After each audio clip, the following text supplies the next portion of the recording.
il servait Dieu comme échanson, c'est lui qui goûtait la nourriture du roi, c'est lui qui buvait la boisson qu'on devait donner au roi. À cette époque-là, il y avait beaucoup d'empoisonnement.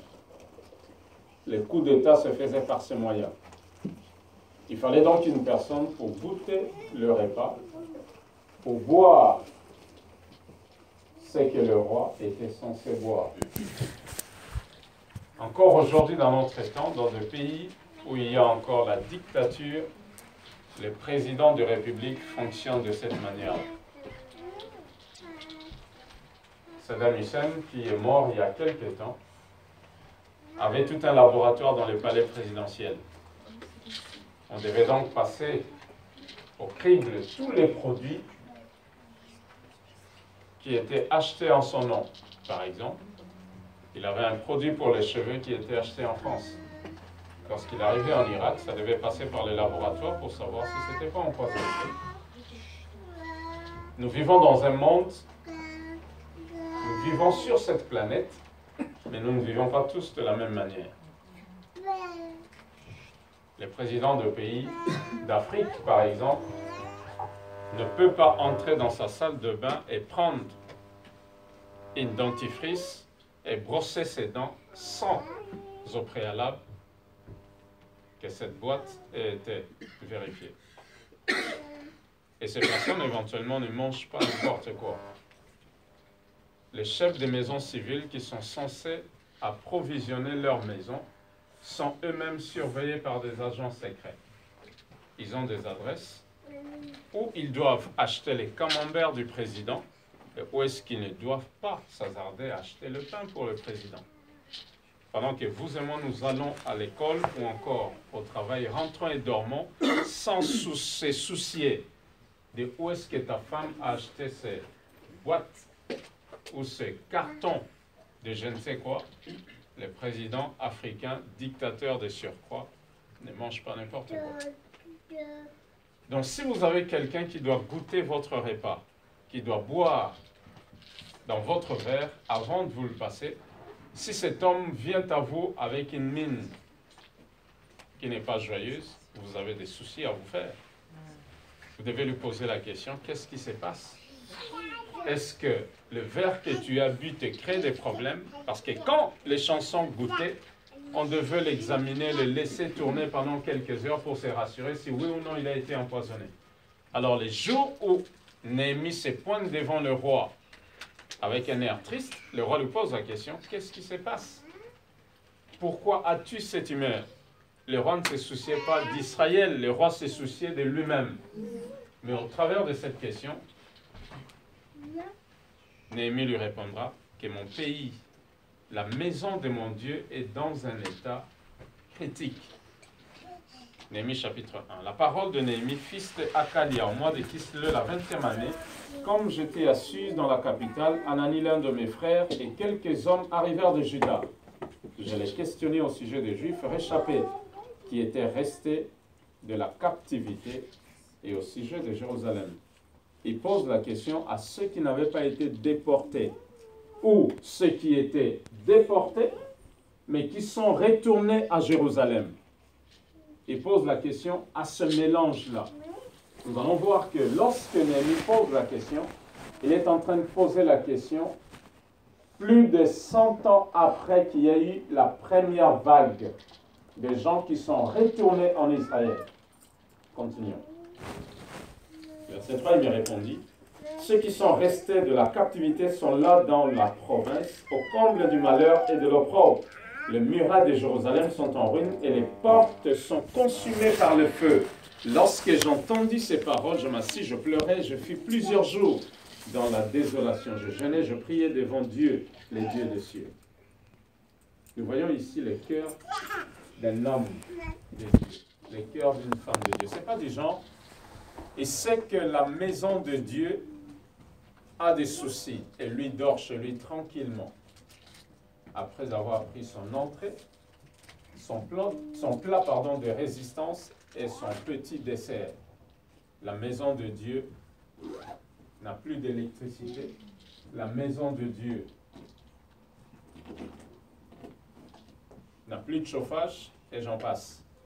La question à se poser, c'est dans quel état suis-je lorsque j'apprends que la maison de Dieu ne va pas bien? Dans quel état est-ce que je suis lorsque j'apprends que mon frère et ma sœur est dans une condition difficile? Néhémie ici nous sert de modèle. La Bible dit, il priait, il jeûnait, il pleurait. Cette nouvelle lui a fait manquer de sommeil. Et je dis, ô Éternel Dieu des cieux, Dieu grand et redoutable, toi qui gardes ton alliance et qui fais miséricorde à ceux qui t'aiment et qui observent tes commandements, que tes oreilles soient attentives et que tes yeux soient ouverts. Écoute la prière que ton serviteur t'adresse en ces moments, jour et nuit pour tes serviteurs, les enfants d'Israël, en confessant le péché des enfants d'Israël, nos péchés contre toi, car moi et la maison de mon Père, nous avons péché. Une autre leçon ici. Néhémie n'est pas impliqué dans le péché du peuple, mais il ne se met pas à l'écart. Il ne dit pas, ils ont péché et ils méritent ce qui leur arrive. Il dit, nous avons péché. Il est en train d'exposer ici la nature communale de Dieu. Parce que nous savons tous que Dieu n'est pas exclusif, Dieu est communal. Dieu ne refuse, ne recule, ne chasse pas les gens qui viennent à lui. Au contraire, il les reçoit les bras ouverts. Lorsque nous regardons ces passages, nous pouvons dire beaucoup de choses. Non seulement Néhémie avait un cœur qui ne pouvait pas rester tranquille tant que la maison de Dieu n'était pas bâtie, tant que la maison de Dieu avait des problèmes, nous voyons aussi que ce fut un homme qui pouvait éventuellement élever sa voix et prier. La réponse qu'on lui donna fut que le peuple qui est revenu de la captivité est au comble du malheur et dans l'opprobre. L'opprobre ici, c'est l'état d'une armée qui va en guerre et qui est mise en déroute. L'opprobre, il y a certaines nations qui sont passées par là. En Afrique, on a besoin de raconter les histoires africaines parce que les dirigeants africains n'ont pas de scrupules. Scandale sur scandale, ça ne les gêne pas. Ils sont même habitués. Ils dorment dans les lits des scandales. Il y a eu un moment où nous avions dans ce pays un président en cours de mandat qui a divorcé. Et quelques temps après, au mois de novembre, il va rencontrer une fille qu'il va marier 3 mois plus tard. Et quelle fille?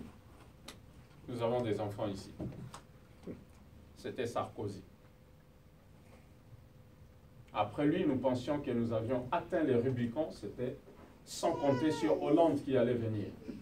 Il entre dans le palais de l'Élysée, concubin. Lorsqu'il ira en Amérique, les Américains, les journalistes ne savaient pas comment appeler sa femme. Et les grands journaux ont écrit, non pas la première dame, mais la première concubine.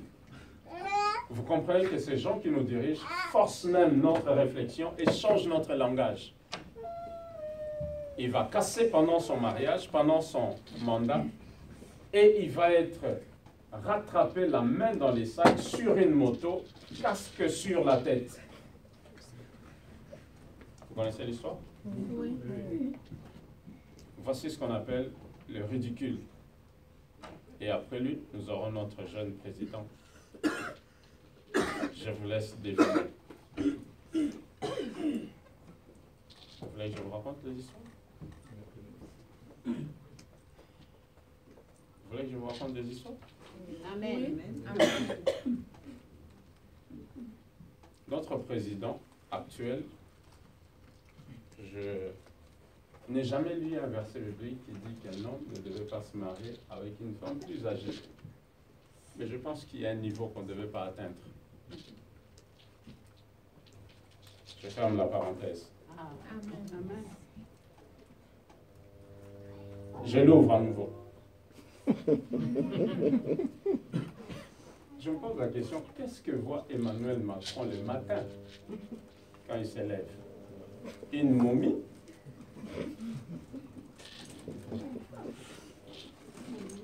Bref, revenons à ce qui est plus sérieux. Amen. Le peuple qui est resté à Jérusalem est au comble du malheur. les ridicules. En clair, le peuple n'était plus sous l'esclavagisme, mais sa condition de vie n'a pas changé. Le peuple dont il est question, qui est à Jérusalem, n'est pas un peuple qui vit avec un certain pharaon à ses côtés. Le peuple qui est à Jérusalem n'a pas Nabuchodonosor qui le contrôle. C'est le peuple qui a été libéré de la captivité, qui est revenu à Jérusalem, mais qui n'a pas rebâti les choses de l'esprit telles que souhaitées par Dieu. Amen. Amen. Nous avons affaire à un peuple libre, mais qui continue à vivre comme esclave. Nous avons affaire à un peuple qui est libéré, mais qui vit sous l'oppression. C'est comme qui dirait, nous sommes sauvés par Christ, mais notre fonctionnement reste encore identique à ceux des païens. Voici les tableaux prophétiques que nous avons sous nos yeux ici. Le peuple libéré est sous l'oppression.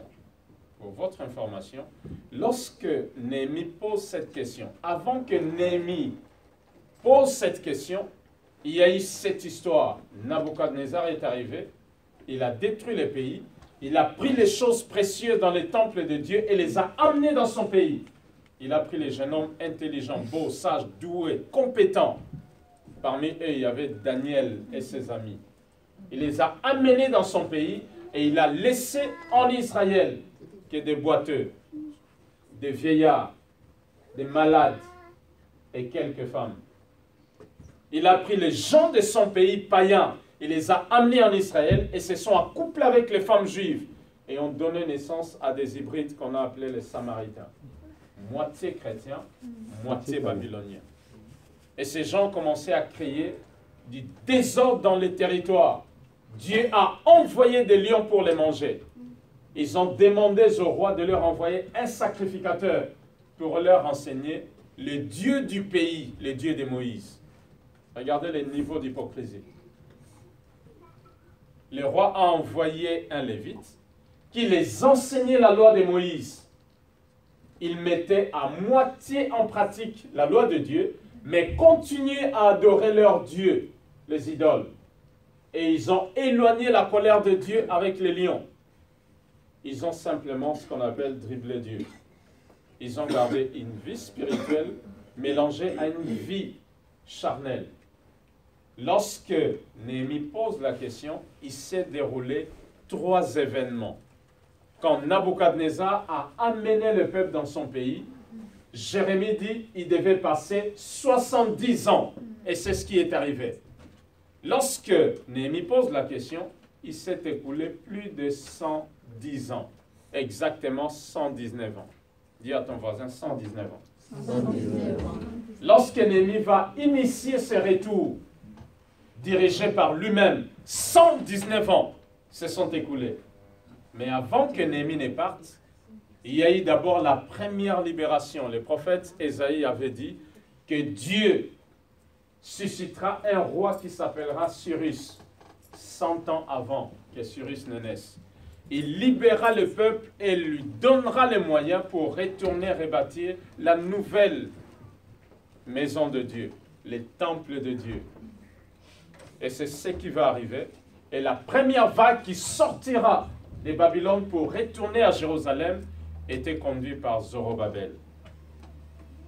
Amen. Amen. Après Zorobabel, une dizaine d'années plus tard, une autre vague va sortir de Babylone. Et cette vague sera conduite par Agé et Zacharie les prophètes.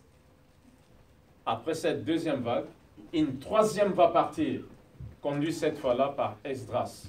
Tous ces mouvements s'est passé entre les jours où ils sont partis en captivité et 119 ans après, lorsque Néhémie pose cette question.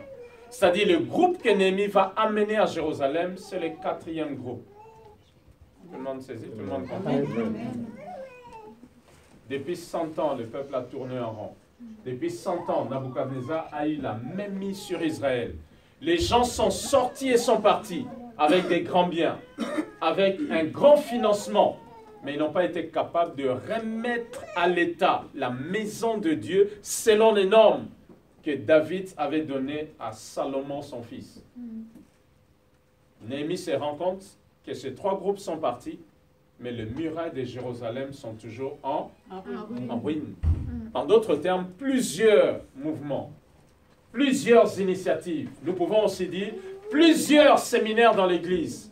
Mais ces problèmes-là est toujours resté devant nous. N'a pas été solutionné. L'Église est toujours divisée. Les gens ne sont toujours pas fidèles dans leur contribution. Les gens viennent toujours en retard. Les groupes de dames sont toujours émiettés, fracturés. Les groupes des hommes n'ont toujours pas pris son élan. En clair, plusieurs séminaires, mais pas d'impact. Plusieurs tentatives, mais rien n'est bâti. Plusieurs exercices, mais rien de concret. Voici donc l'état dans lequel Dieu trouve son Église. Et Néhémie est un homme qui doit posséder non pas les qualités, non pas les atouts, les compétences avant tout. Néhémie doit être un homme qui possède les valeurs et les principes. Néhémie doit être un homme qui a une vision précise. Et Néhémie doit fonctionner avec ce qu'on appelle la grâce apostolique. Dites avec moi la grâce apostolique. La grâce apostolique. La grâce apostolique, ce n'est pas une grâce qui enseigne, qui prêche, c'est une grâce qui bâtit. Il a dans son essence la capacité de déterrer et de planter. Il a dans son fonctionnement l'habilité de déraciner et de planter. D'abattre et de rebâtir. D'arracher et de placer de manière précise, de manière puissante et de manière ferme. C'est donc dans ces contextes que nous pouvons lire les livres de Néhémie. Après plusieurs tentatives de Zorobabel, de Agé et de Zacharie les prophètes, de Esdras, les choses n'ont pas été remises sur la route telle que Dieu les attendait, jusqu'à ce qu'un héros s'élèvera. Dis à ton voisin, c'est toi l'ennemi du temps présent. C'est toi l'ennemi du temps présent. Amen. Amen. La volonté de Dieu est que nous puissions avoir accès à une grâce. La volonté de Dieu est que nous soyons connectés à une source. La volonté de Dieu est que nous puissions avoir des compétences. Laissez-moi vous dire ceci. Ce n'est pas parce que tu as fait une puissante prière longue de 2 heures que tu vas changer la condition de ta maison. Parce que beaucoup de croyants prennent la prière comme une formule magique. Ils pensent que jeûner 3 jours pour un problème va arranger à jamais un caractère de cochon que nous possédons. Et le mot n'est pas assez fort. Le changement est un processus continu. Amen. Et non pas une activité en un temps. Parce que tu es allé te cacher dans une forêt pour prier pendant 6 heures. Tu ne changeras pas et ne transformeras pas, facilement un cœur tordu. Il doit y avoir plusieurs faisceaux qui viennent du ciel et qui se focalisent vers ton être. Amen. Pour changer les conditions de ta vie et te donner une perception nouvelle et un fonctionnement nouveau. Ce que vit Néhémie à cette époque est identique à une réalité que la Bible raconte dans le livre de Jérémie. Ouvrons nos Bibles dans le livre de Jérémie, chapitre 52. Nous allons lire du verset 10 au verset 12. Retenez une chose, que Néhémie vit, que le pays était au comble du malheur. En d'autres termes, l'opprobre était attaché, collé à la nation, ridiculisé, rabaissé, complètement dérouté. La perception, la vision, l'analyse de Néhémie est ce que Dieu voit. Jérémie chapitre 52. Lorsqu'on parle de l'opprobre, de l'état dans lequel se trouvait Israël, nous pouvons facilement voir les mêmes conditions dans le livre de Néhémie, dans le livre de Jérémie. Il est dit à partir du verset même 1, je vais lire les 10 ici. Sédécias avait 21 ans lorsqu'il devint roi. Il régna 11 ans à Jérusalem. Sa mère s'appelait Amital, fils de Jérémie de Libna. Il fit ce qui est mal aux yeux de l'Éternel entièrement, comme avait fait Joachim. Et cela arriva à cause de la colère de l'Éternel contre Jérusalem et contre Juda. Il voulait rejeter de devant sa face. Et Sédécias se révolta contre le roi de Babylone. La 9e année du règne de Sédécias, le 10e jour du 10e mois, Nabuchodonosor, roi de Babylone, vint avec toute son armée contre Jérusalem. Ils campèrent devant elle et élevèrent des tranchements tout autour. La ville fut assiégée jusqu'à la 11e année du roi Sédécias. Le 9e jour du 4e mois, la famine était forte dans la ville et il n'y avait pas de pain pour le peuple du pays. Alors, la brèche fut faite à la ville et tous les gens de guerre s'enfuirent, sortirent de la ville pendant la nuit par le chemin de la porte, entre deux portes près du jardin du roi, tandis que les Chaldéens environnaient la ville. Les fouillards prirent le chemin de la plaine, mais l'armée des Chaldéens poursuivit le roi et ils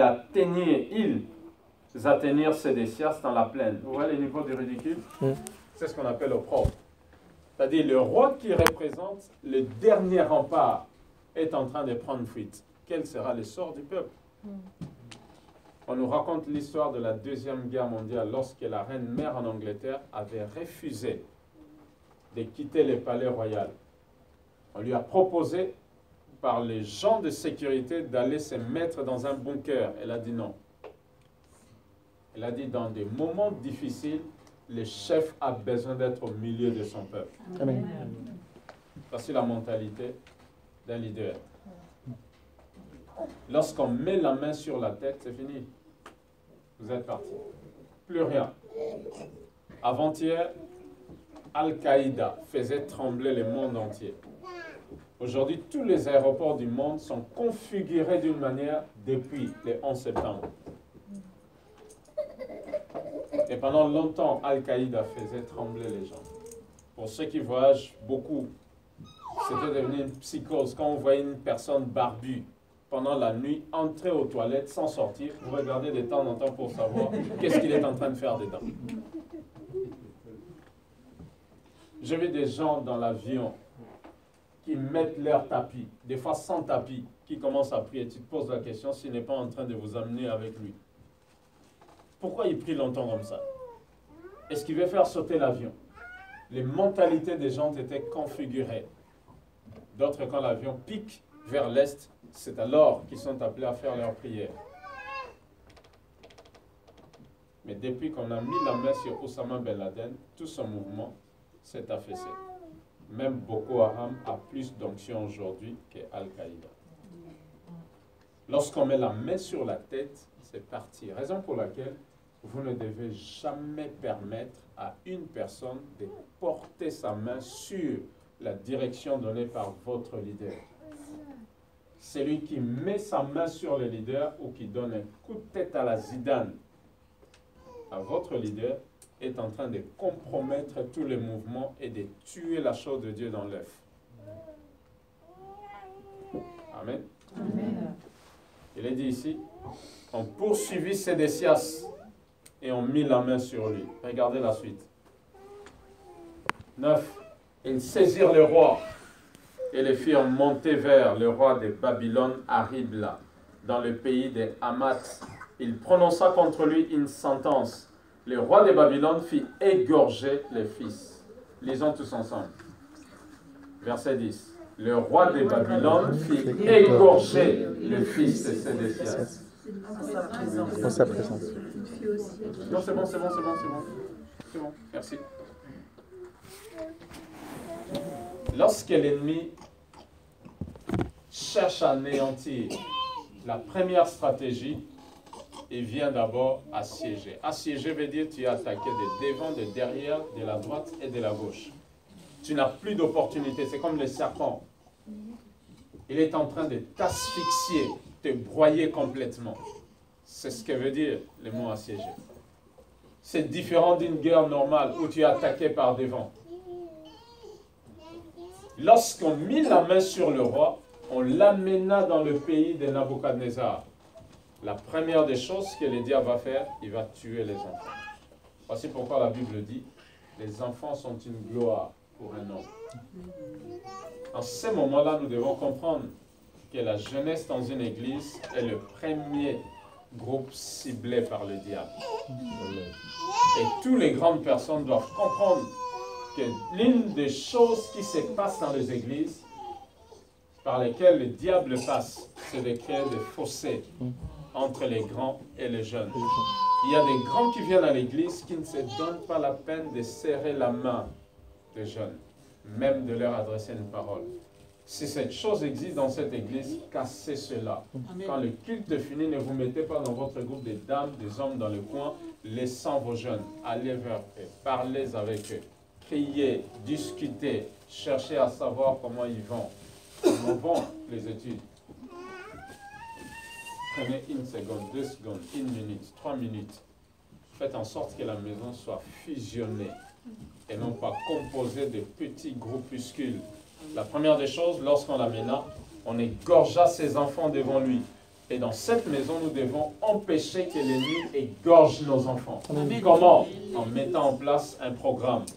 Un jour, 1 fois par mois, ou tous les 2 mois, ou tous les trimestres, où il y a une réunion de jeunes, où les choses sont bâties, où vous leur parlez de la vie qu'avait menée Jérémie, Daniel, Jésus, qui à l'âge de 12 ans était déjà mature et sage, pouvait discuter avec les gens. Parlez-leur de l'implication de la vie complètement soumise et donnée comme offrande à Dieu, comme l'a fait Samuel dès son bas âge.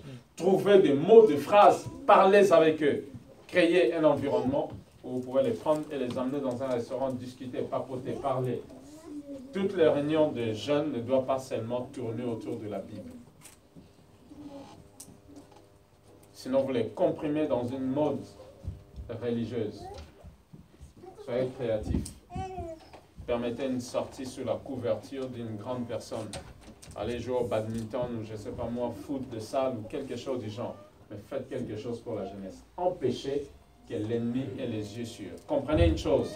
Lorsque l'ennemi entre dans un système, sa première stratégie, c'est de mettre la main sur ce qu'on appelle le prince d'aujourd'hui et le roi de demain. Amen. Ces princes sont nos enfants. Ce sont ceux qui monteront demain au trône, qui prendront leur relais si Christ ne vient pas de notre vision. Et c'est la même chose qu'a fait Nabucodonosor dans le livre de Daniel chapitre 1. Il a choisi les jeunes intelligents, beaux, doués de sagesse. Il les a amenés dans son pays. Quand vous lisez les noms de tous ces jeunes hommes dont il est cité, Daniel, Anania, Azaria et leur 4e frère, tous leurs noms veulent dire leur attachement à Dieu. Amen. Une fois arrivés à Babylone, on leur a donné des noms démoniaques. Le processus était les détacher de la connexion avec Dieu et les attacher à des idoles. Il est question ici de changer leurs identités internes. C'est ce que fait aujourd'hui Trace TV, MTV, MCM, certains environnements. Dans le cas de certaines personnes, ce sont les amis de nos enfants, les environnements qu'ils fréquentent, ce qu'ils ont comme facilité. Voici la manière dont le diable investit dans la vie des jeunes et les égorge. À l'époque de Sédécias, c'était un égorgement physique. Aujourd'hui, l'égorgement vient par ce que nous mettons sous le regard de nos enfants. Tout le monde saisit? Amen. Le diable est plus stratégique que quiconque ici. Nous devenons plus stratégiques que lui en acceptant Christ comme Seigneur et Sauveur, alors nous montons en grade. Et nous devons avoir la vision divine pour savoir comment canaliser les enfants. Ça doit commencer chez toi en tant que père qui est le visionnaire de la maison. Tu dois avoir une vision claire des genres d'éducation que tu veux donner à tes enfants. Tu dois être sérieuse avec Dieu pour recevoir la sagesse que Dieu libère ici pour aller bâtir ça dans ta maison. Dites Amen. Amen. Les premiers à protéger sont les enfants parce qu'ils sont vulnérables. Et le diable, en égorgeant les enfants, il est en train de paralyser cette maison dans les 20, 30, 40 années à venir. Pendant que les gens se réjouissent du temps présent, le diable, lui, voit l'avenir. Et c'est ce qui a manqué à Ésaïe, qui a vendu son droit de l'aise. Jacob avait une vision lointaine, mais pas Ésaïe. La Bible dit, le fait qu'il a cédé son droit de naissance, cet acte dans le livre des Hébreux 12 est appelé la débauche. Vous voyez la gravité de la chose? Il a manqué une vie lointaine. Dieu interprète ça comme de la débauche. La première des choses que doit posséder un être humain, la première richesse, c'est la capacité de voir. Voici pourquoi Paul priait, Seigneur, ouvre les yeux de mon cœur. Permets-moi de voir.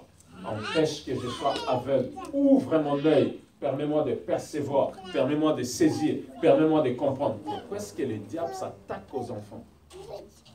Pourquoi? Pourquoi? La question à se poser est celle-ci. Quelle est ma part de responsabilité dans la déviation de mon fils ou de ma fille? Qu'est-ce que je n'ai pas fait que j'aurais pu faire? En ce moment-là, nous devons nous tourner vers Dieu pour lui demander la sagesse. En ce moment-là, nous comprenons que nous avons besoin de Dieu. Comprenez ceci. Dans le monde d'aujourd'hui, personne ne peut éduquer et élever son enfant seul.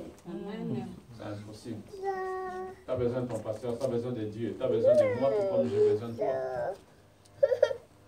Lorsqu'il arriva, la Bible dit, on égorgea ses enfants en sa présence. Après avoir égorgé ses enfants en sa présence, voici le deuxième chantier du diable. Le premier chantier, c'est quoi? Les enfants, la jeunesse. Amen. Amen. Nous devons être conscients de ça. Arrête d'insulter ton enfant, de le ridiculiser, de le rabaisser. Arrête de divulguer des choses méchantes sur ton enfant. Tout ce que tu dis, soit bénis ton enfant, soit le maudit. Il doit y avoir de la retenue dans notre manière de parler.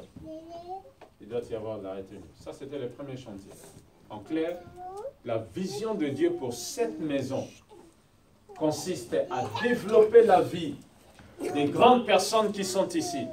Mais n'avancez pas trop sans tenir compte de la distance que vous créez avec les jeunes dans cette église. Amen. Moïse avait dit à Pharaon ceci: nous ne partirons pas sans amener nos enfants, nos petits-enfants. Nous ne laisserons même pas l'ongle d'une bête ici. En d'autres termes, le mouvement était finalisé. Si je dois faire une migration spirituelle, si je dois avancer en esprit, je dois tenir compte aussi des avancées spirituelles de mes enfants. Quel est leur degré d'implication? Est-ce qu'ils ont commencé à décrocher? Est-ce que les choses de Dieu commencent à devenir un poids pour eux? Est-ce que je gère les transitions de leur vie de manière cohérente? Ça, c'est une responsabilité individuelle, mais aussi une responsabilité collective. Amen. Amen. Et cela doit être le cas dans tout le domaine. Quand tu vois un enfant qui est mal habillé, ce n'est pas seulement l'histoire de son père, c'est aussi ton histoire. Amen. Et toi, lève-moi ces pantalons-là. Pourquoi les pantalons commencent à baisser? Tu viens montrer quoi?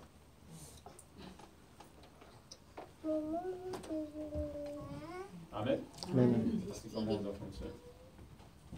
Quand tu n'es pas capable d'aller droit, parle au leader, parle au pasteur. Voici ce que j'ai trouvé. J'étais dans un RR. J'ai trouvé ton garçon, il était 23 h. Mais je ne sais pas qu'est-ce qu'il faisait dans ce coin-là. Oh non, c'était à la Gare du Nord. À la Gare du Nord, un enfant de 12 ans à 23 h, qu'est-ce qu'il faisait là? Toi, tu es resté à la maison, tu sais simplement qu'il est en vacances chez tonton. Maintenant, comprenez ceci. Les informations que vous recevez doivent monter jusqu'à la tête. Même si tu as parlé aux parents, votre leader doit être au courant. L'Église est appelée le corps de Christ.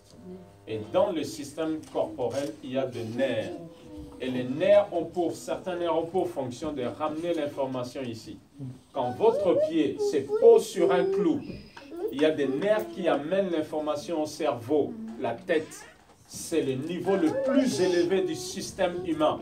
C'est le cerveau qui dicte à votre bouche de pousser les cris stridents au prénom de votre maman. C'est le cerveau qui ordonne à votre pied de se soulever et de s'amener de l'autre côté.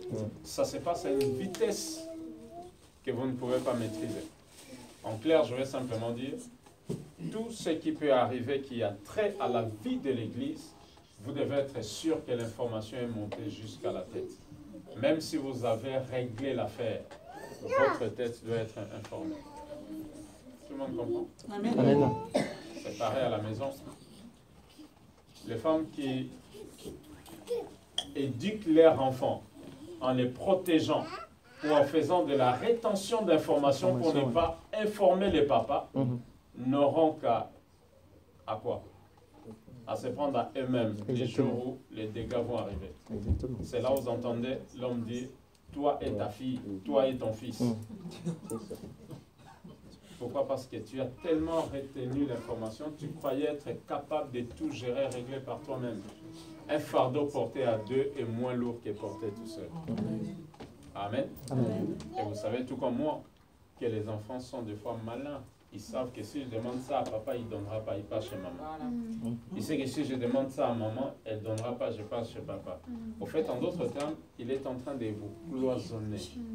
Et votre unité va lui empêcher de trouver des chemins pour se détruire. Dites Amen. Amen. Deuxième point. Lorsqu'on amena le roi chez Nabuchodonosor, la deuxième des choses, on égorgea en sa présence tout le chef. Ici, ce passage parle de leadership, de l'autorité.